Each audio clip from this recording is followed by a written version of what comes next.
ഒരു മാസമായി ഏറ്റവും അടിസ്ഥാന ആരോഗ്യ മേഖലയിൽ പണിയെടുക്കുന്ന ആശാ വർക്കർമാരാണ് സമരമിരിക്കുന്നത്. അവരെ ഒന്ന് കേൾക്കാനെങ്കിലും അവരോടൊന്ന് സംസാരിക്കാനെങ്കിലും നിങ്ങളുടെ ഓണറേറിയം ഉയർത്തും അല്ലെങ്കിൽ മറ്റ് പരിരക്ഷകൾ വർദ്ധിപ്പിക്കും എന്ന് പറയാനെങ്കിലും എന്തുകൊണ്ടാണ് സംസ്ഥാന സർക്കാർ തയ്യാറാകാത്തത്? എന്തിനാണ് ആ സ്ത്രീകളെ ഇനിയും വെയിലിലും മഴയിലും ഇരുത്തിയിരിക്കുന്നത്? അഭിലാഷേ, ഈ സമര സമിതിയുടെ നേതാക്കളുമായി സംസ്ഥാന സർക്കാർ ചർച്ച നടത്തിയില്ല എന്ന് പറയുന്നത് ഒരു തവണ ചർച്ച നടത്തി 2 ആഴ്ച മുമ്പ് വിചാരിക്കുന്നു. ആദ്യം ഉദ്യോഗസ്ഥ തലത്തിൽ ചർച്ച നടത്തി. അത് സാധ്യമല്ല, അത് പോരാ എന്ന് അവർ തന്നെ ആവശ്യപ്പെട്ടു. അങ്ങനെയാണ് പിന്നെ മന്ത്രിയുടെ ഓഫീസിൽ പോയി 1.5 മണിക്കൂർ ചർച്ച നടത്തിയത്. അപ്പോൾ മുമ്പോട്ട് വെച്ച ആവശ്യത്തിനെ സംബന്ധിച്ച് DHSൻ്റെയും NHMൻ്റെയും പ്രതിനിധികളുടെ നേതൃത്വത്തിൽ ഒരു കമ്മിറ്റി കോൺസ്റ്റിറ്റ്യൂട്ട് ചെയ്തിട്ടുണ്ട്. ആ കമ്മിറ്റി റെക്കമെൻഡേഷൻസ് വന്നതിന് ശേഷം കാര്യങ്ങൾ തീരുമാനിക്കാം എന്ന് ആരോഗ്യമന്ത്രി അവരോട് പറയുകയും ചെയ്തതാണ്. അതിനുശേഷം ഏതാനും ദിവസങ്ങൾക്ക് മുമ്പ് അന്ന് ഉന്നയിക്കപ്പെട്ട പ്രധാനപ്പെട്ട ഒരു ആവശ്യം അതോടെ പറയണമല്ലോ. അന്ന് ഉന്നയിക്കപ്പെട്ടിരുന്ന പ്രധാനപ്പെട്ട ഒരു ആവശ്യം ഈ കൊടുക്കുന്ന ഓണറേറിയം, ഇതുവരെ ഓണറേറിയം കൊടുത്തിരുന്നത് പോലും ചില വേരിയബിൾസിലാണ് ചെയ്തിരുന്നത്. ചില കാര്യങ്ങൾ ചെയ്തില്ലെങ്കിൽ ചില കാര്യങ്ങൾ ചെയ്താൽ കിട്ടും, ചില കാര്യങ്ങൾ ചെയ്തില്ലെങ്കിൽ കുറയും എന്നുള്ള നിലയിലായിരുന്നു. ഇപ്പോൾ അവരുടെ പ്രധാനപ്പെട്ട ഡിമാൻഡുകളിൽ ഒന്ന് അങ്ങനെ മാറ്റാൻ പറ്റില്ല. ശ്രീ ജയചന്ദ്രന് ഓണറേറിയം ഫിക്സഡ് ആക്കി, അതൊക്കെ ശരി തന്നെ. പക്ഷേ ഇതിൽ കേരളം പോലൊരു സംസ്ഥാനത്താണ് നമ്മൾ നിൽക്കുന്നത്. ഇതിലൊരു അടിസ്ഥാന പ്രശ്നമുണ്ടല്ലോ. ഒരു മാസം ഇത്രയധികം ജോലി ചെയ്യേണ്ട ഒരു വിഭാഗം 13,000 രൂപ കൊണ്ട് എങ്ങനെ ജീവിക്കും എന്നുള്ളതൊരു മൗലികമായ പ്രശ്നമാണല്ലോ. ഞങ്ങളാണ് ഏറ്റവും കൂടുതൽ എന്നാണ് കേരളത്തിൻ്റെ അവകാശവാദം. നമ്മുടെ തൊട്ടടുത്ത സംസ്ഥാനങ്ങൾ ഈ കാലയളവിലാണ് അവരുടെ ഓണറേറിയം 10,000 വർദ്ധിപ്പിച്ചിട്ടുള്ളത്. കർണാടകയും ആന്ധ്രയും അവിടെ നിൽക്കുന്നു. ഈ ആശാ വർക്കർമാർക്ക് സ്റ്റേറ്റ് സ്പെസിഫിക് ആയിട്ടുള്ള രക്ഷാ പദ്ധതികൾ പ്രഖ്യാപിച്ചിട്ടുണ്ട്. പശ്ചിമ ബംഗാൾ സർക്കാർ വിരമിക്കൽ ആനുകൂല്യമായി ഒറ്റത്തവണ വിരമിക്കൽ ആനുകൂല്യമായി 5 ലക്ഷം രൂപയാണ് നൽകുന്നത്. ഹരിയാന സർക്കാർ 2 ലക്ഷം രൂപയാണ് നൽകുന്നത്. ആന്ധ്രാപ്രദേശ് ഗ്രാറ്റുവിറ്റി പ്രഖ്യാപിച്ചു. അപ്പോൾ ഒരു തൊഴിലാളി വർഗ സർക്കാർ എന്ന് അവകാശപ്പെടുന്ന ഈ സർക്കാർ ഇവിടെ ഭരിക്കുമ്പോൾ ഇതൊന്നും ഇവിടുത്തെ ആശാ തൊഴിലാളികൾക്ക് കൊടുക്കുന്നില്ല എന്ന് മാത്രമല്ല, സമരം ചെയ്യുന്നവരെ, പാട്ട കൊട്ടുന്നവർ, അരാജക സംഘം തുടങ്ങി അധിക്ഷേപിക്കാവുന്നതിന് അങ്ങേറ്റം എല്ലാം ഒന്നും ഈ ടെലിവിഷനിൽ പറയാൻ പോലും പാടില്ലാത്ത കാര്യങ്ങളാണ്. അങ്ങനെ അധിക്ഷേപിക്കുകയാണ്. അപ്പൊ നിങ്ങളുടെ വർഗപക്ഷപാതിത്വം എവിടെ എന്നുള്ളത് പ്രശ്നമാണ്. അല്ല, അങ്ങനെ അധിക്ഷേപിക്കുന്നതിനോടൊന്നും ഒരു യോജിപ്പ് ഇല്ലാത്ത ആളാണ് ഞാൻ. അത്തരത്തിലുള്ള സമരം ചെയ്യുന്നവർ അധിക്ഷേപിച്ചാലൊന്നും ഈ സമരത്തിൻ്റെ തീവ്രത കൂടുകയല്ലാതെ കുറയും എന്ന് ഞാൻ കരുതുകയും ചെയ്യുന്നില്ല. അത് മറ്റൊരു വിഷയമാണ്. പക്ഷേ ഈ ആശാവർക്കർമാരുടെ കാര്യത്തിൽ അഭിലാഷേ 2016 നിന്ന് 2021 എത്തുമ്പോൾ അവർക്ക് എത്രയാണ് 6,000 രൂപയാണ് ആവുന്നത്. 5 വർഷം കൊണ്ട് ഓരോ വർഷവും കൂടി വരുന്നത്. 2016 1,000 ആയിരുന്നല്ലോ.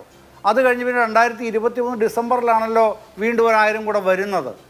അപ്പോൾ ആ 23 ഡിസംബർ വരെയുള്ള കാലയളവിൽ വർദ്ധിപ്പിച്ചിട്ടുള്ളൂ. അതിനുശേഷം പിന്നീട് ഇവർ സമരം ചെയ്യുമ്പോൾ ഉയർന്നു വന്നിട്ടുള്ള ചില പ്രധാനപ്പെട്ട വിഷയങ്ങൾ അതെല്ലാവരും പറഞ്ഞു കഴിഞ്ഞിട്ടുള്ളതാണ്. ഞാനും അതിവിടെ ആവർത്തിക്കേണ്ടതില്ലെങ്കിലും താങ്കൾ ചോദിക്കുന്നതുകൊണ്ട് വീണ്ടും പറയേണ്ടി വരികയാണല്ലോ. അത് ഇപ്പോൾ ഇവിടെ എല്ലാവരും TP ജയചന്ദ്രൻ മാസ്റ്റർ ഇപ്പോൾ സംസാരിച്ചു, ബാക്കിയുള്ളവർ സംസാരിക്കാനിരിക്കുന്നു. അപ്പോൾ ഒന്ന് പറയണം, എനിക്കും ഒരു സജഷൻ ഉള്ളതാണ്. LDFൻ്റെ പ്രകടന പത്രികയിൽ ഇങ്ങനെ 700 രൂപ ഇവർക്ക് കൊടുക്കും എന്ന് പറഞ്ഞിട്ടുള്ളതായി ഇവർ ആവർത്തിക്കുന്നുണ്ടല്ലോ. അപ്പോൾ അത് ആ പ്രകടന പത്രികയിലെ വാചകം ഒന്ന് വായിച്ചാൽ നന്നായിരുന്നു. ഞാൻ വായിച്ചിട്ട് എനിക്കങ്ങനെ മനസ്സിലായിട്ടില്ല. എനിക്ക് വായിക്കാനും സാധിച്ചിട്ടില്ല. ഇവരങ്ങനെ വായിച്ചിട്ടുണ്ടെങ്കിൽ അതൊന്ന് വായിച്ചിരുന്നെങ്കിൽ ഈ ചർച്ചയിൽ വളരെ നന്നാകുമായിരുന്നു. അത്തരത്തിലുള്ള സാങ്കേതികത്വമല്ലല്ലോ ആശാ വർക്കർമാരും അംഗൻവാടി തൊഴിലാളികളും അടക്കമുള്ള സ്കീം വർക്കർമാരുടെ വേതനം ഞാൻ പറഞ്ഞോട്ടെ, അവരുടെ ഓണറേറിയം ഉയർത്തും എന്ന് LDF 5 കൊല്ലം മുമ്പ് 4 കൊല്ലം മുമ്പ് വാഗ്ദാനം നടത്തിയിട്ടുണ്ടല്ലോ. അത് 1000 രൂപയെ കൂട്ടിയിട്ടുള്ളൂ. താങ്കൾ തന്നെ സമ്മതിച്ചു. ജീവിത ചെലവ് ഈ പറഞ്ഞ 4 കൊല്ലം കൊണ്ട് എത്ര ഉയർന്നിട്ടുണ്ട്? ഇവർ ചെയ്യുന്ന ജോലിയുടെ ആഴം എത്രയാണ്? ഞാൻ ആവർത്തിച്ച് ചോദിക്കുന്ന ചോദ്യം, ഇടതുപക്ഷം എന്ന് അവകാശപ്പെടുന്ന ഒരു സർക്കാർ ഇവിടെ ഭരിക്കുമ്പോൾ ഇടതുപക്ഷം എന്ന മേലങ്കിയൊന്നും ഇല്ലാത്ത സർക്കാരുകൾ ചെയ്യുന്ന അത്രയെങ്കിലും ചെയ്യണ്ടേ? അത് കേന്ദ്ര സഹായം ഉള്ളതുകൊണ്ടല്ലോ. വെസ്റ്റ് ബംഗാൾ സർക്കാർ 5 ലക്ഷമായി അവരുടെ ഒറ്റത്തവണ വിരമിക്കൽ ആനുകൂല്യം പ്രഖ്യാപിച്ച കടലാസാണ് എൻ്റെ ഇരിക്കുന്നത്. സർക്കാർ ഉത്തരവാണ്, മമതാ ബാനർജിയുടെ ഉത്തരവാണ്. ഹരിയാന സർക്കാർ വർദ്ധിപ്പിച്ചിട്ടുണ്ട്, ആന്ധ്രാപ്രദേശ് വർദ്ധിപ്പിച്ചിട്ടുണ്ട്. അപ്പോൾ സോഷ്യൽ സെക്യൂരിറ്റി സംബന്ധിച്ച്, സോഷ്യൽ സെക്യൂരിറ്റിയെ കുറിച്ചൊക്കെ വലിയ വായ്ത്താരി മുഴക്കുന്ന ഒരു ഇടതുപക്ഷ സർക്കാർ ഇവിടെ ഉള്ളപ്പോൾ എന്തുകൊണ്ടാണ് അടിസ്ഥാന ആനുകൂല്യങ്ങൾ ഈ വിഭാഗത്തിന് കൊടുക്കാത്തതെന്ന ചോദ്യം വരുമ്പോൾ ഞങ്ങളാണ് ഒന്നാം നമ്പർ എന്ന് പറഞ്ഞുകൊണ്ടിരിക്കുകയാണ്. അല്ല ഞാനതൊന്നും പറഞ്ഞില്ലല്ലോ അഭിലാഷേ. ഞാൻ അല്ല, താങ്കൾ പറഞ്ഞെന്നല്ല. നമ്പറിന്റെ കാര്യമൊന്നും ഞാൻ താങ്കൾ പറഞ്ഞെന്നല്ല. എന്നോടുള്ള ചോദ്യത്തിന് ഞാൻ മര്യാദയ്ക്ക് തന്നെ അറിയാവുന്ന കാര്യങ്ങളെ പറയൂ. ഈ ചർച്ചയിൽ ഏത് ചർച്ചയിലും താങ്കൾക്ക് അറിയുന്ന കാര്യമാണല്ലോ. ഇവിടെ പക്ഷേ ഈ ഇത്തരം കാര്യങ്ങളൊന്നും അറിയാത്തവരല്ല സമരം ചെയ്യുന്നത്. സമരം ചെയ്യുന്ന എല്ലാവർക്കും ഇതിൻ്റെ മുഴുവൻ വസ്തുതകളും അറിയുകയും ചെയ്യാം. പക്ഷേ സംസ്ഥാന സർക്കാരിനെ സമരത്തിലൂടെ മുൾമുനയിൽ നിർത്തി ഓണറേറിയം വർദ്ധിപ്പിച്ച് കളയാം എന്നുള്ള നിലപാടിലേക്ക് സമരസമിതി നേതാക്കളും അവരുടെ പിന്നിൽ നിൽക്കുന്ന മറ്റു പലരും നിരന്തരം എന്ന പോലെ പ്രസ്താവനകൾ ഇറക്കുകയും മറ്റു തരത്തിലുള്ള പ്രഷറുകൾ കൂട്ടുകയും ചെയ്യുന്ന ഒരു സാഹചര്യം എല്ലാവരും കാണുന്നതാണ്. നമ്മളൊക്കെ കാണുന്നതാണ്. സ്ട്രൈറ്റ് മറുപടി പറഞ്ഞാൽ താങ്കൾ പറയുന്നു ഓണറേറിയം ഉയർത്താൻ വേണ്ടി സംസ്ഥാന സർക്കാർ സമ്മർദ്ദം ചെലുത്തുകയാണെന്ന് പറഞ്ഞല്ലോ. ഒരു സെക്കൻഡ്, ഓണറേറിയം ഉയർത്താൻ വേണ്ടി സംസ്ഥാന സർക്കാരിൽ സമ്മർദ്ദം ചെലുത്തുകയാണ് എന്ന് പറഞ്ഞല്ലോ. അപ്പോ ഓണറേറിയം ഉയർത്തേണ്ട ഒരു കാര്യമാണല്ലോ. കഴിഞ്ഞ സർക്കാർ, ഒന്നാം പിണറായി സർക്കാർ, താങ്കൾ തന്നെ പറഞ്ഞതുപോലെ 6000 രൂപ ഓണറേറിയം വർദ്ധിപ്പിച്ചിട്ടുണ്ടല്ലോ. ഈ സർക്കാർ ചെയ്തിട്ടില്ലല്ലോ. അപ്പോൾ കഴിഞ്ഞ സർക്കാരിന്റെ കാലത്തുള്ള അതേ തുകയെങ്കിലും, അങ്ങനെയാണെങ്കിൽ ഇത് 12,000-ഓ 13,000-ഓ ഒക്കെ ഓണറേറിയം തന്നെയാവും. 10,000 എങ്കിലും സംസ്ഥാന സർക്കാരിന് കൊടുക്കാലോ ഓണറേറിയമായിട്ട്. അപ്പോൾ ഓണറേറിയം ഉയർത്തണമെന്ന് ഇവർ സമ്മർദ്ദം ചെലുത്തിയാൽ എന്താ കുഴപ്പം?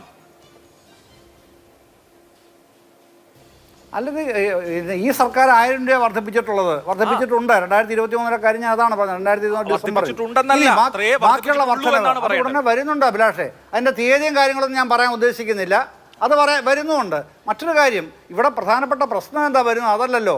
ഇതെല്ലാം ചെയ്യാനുള്ള ഉത്തരവാദിത്വം സംസ്ഥാന സർക്കാരിനാണെന്നും കേന്ദ്ര ഗവൺമെൻറ് ചെയ്യുന്നത് എന്താണോ അതെല്ലാം ശരിയാണ് എന്നും എസ്റ്റാബ്ലിഷ് ചെയ്യാനാണല്ലോ എപ്പോഴും ശ്രമം. ഈ ഇൻസെൻറ്റീവ് എന്ന് പറയുന്നത് ഈ പദ്ധതി തുടങ്ങിയതിന് ശേഷം പിന്നെ ഇപ്പോഴത്തെ യൂണിയൻ ഗവൺമെൻറ് ഒരു പ്രാവശ്യമെങ്കിലും വർദ്ധിപ്പിച്ചിട്ടുണ്ടോ കഴിഞ്ഞ 10 വർഷത്തിനിടയ്ക്ക്? ആ 10 വർഷം മാത്രം നോക്കിയാൽ മതി. ഈ 10 വർഷത്തിനിടയ്ക്ക് ഈ ഇൻസെൻറ്റീവ് ഒരു പ്രാവശ്യമെങ്കിലും വർദ്ധിപ്പിക്കാൻ കേന്ദ്ര സർക്കാർ തയ്യാറായിട്ടുണ്ടോ? അതേസമയം സംസ്ഥാന സർക്കാർ അതിൻ്റെ ഭാഗമായിട്ടാണ് ഇപ്പോൾ എത്തി നിൽക്കുന്ന ഈ 7000 രൂപയെങ്കിലും ഓണറേറിയമായിട്ട് ഫിക്സഡ് ആയിട്ടുള്ളത്. അത് വസ്തുതയാണല്ലോ. ബാക്കി വർദ്ധിപ്പിക്കണം എന്ന് താങ്കൾ പറയുന്ന കാര്യത്തിനോട് പരിപൂർണമായി യോജിക്കുന്നു. അതിൻ്റെ അകത്ത് ഒരു തർക്കവും എനിക്കില്ല. അത് വർദ്ധിപ്പിക്കുകയും ചെയ്യും വൈകാതെ തന്നെ. ഈ സമരത്തിന്റെ ഒക്കെ ഒരു പ്രസക്തി ഞാൻ അതുകൂടി പറയാണ്. അങ്ങ് തന്നെ സമ്മതിച്ചു, ഈ സമരം തുടങ്ങിയതിന് ശേഷമാണ് വേരിയബിൾ ആയിരുന്ന ഈ ഓണറേറിയം ഫിക്സഡ് ആയിരുന്നു. അതായത് 7000 രൂപ എന്നുള്ളത് ഫിക്സഡ് ആയി മാറിയത് ഇപ്പോഴാണെന്ന് അങ്ങ് സമ്മതിച്ചല്ലോ. 1, 2, 3 മാസമായി മുടുങ്ങിക്കിടന്ന ഈ ഓണറേറിയത്തിന്റെ കുടിശ്ശിക കൊടുത്തതും ഇപ്പോഴാണ്. ഈ അർബൻ നക്സലൈറ്റുകൾ എന്നൊക്കെ ആക്ഷേപിക്കുന്ന പലതരത്തിലുള്ള ആക്ഷേപങ്ങൾ ഉന്നയിച്ചല്ലോ. ആ ആക്ഷേപിക്കുന്ന ആളുകൾ ഈ സെക്രട്ടേറിയറ്റിന്റെ നടക്ക് സമരം തുടങ്ങിയതിന് ശേഷമാണ് ഈ നിങ്ങളുടെ 7000 എന്നുള്ളത് ഫിക്സഡ് ആയി മാറിയതും 3 തവണത്തെ കുടിശ്ശിക കൊടുത്തതും. അത് അംഗീകരിക്കുമല്ലോ അല്ലേ? വസ്തുതയാണ്.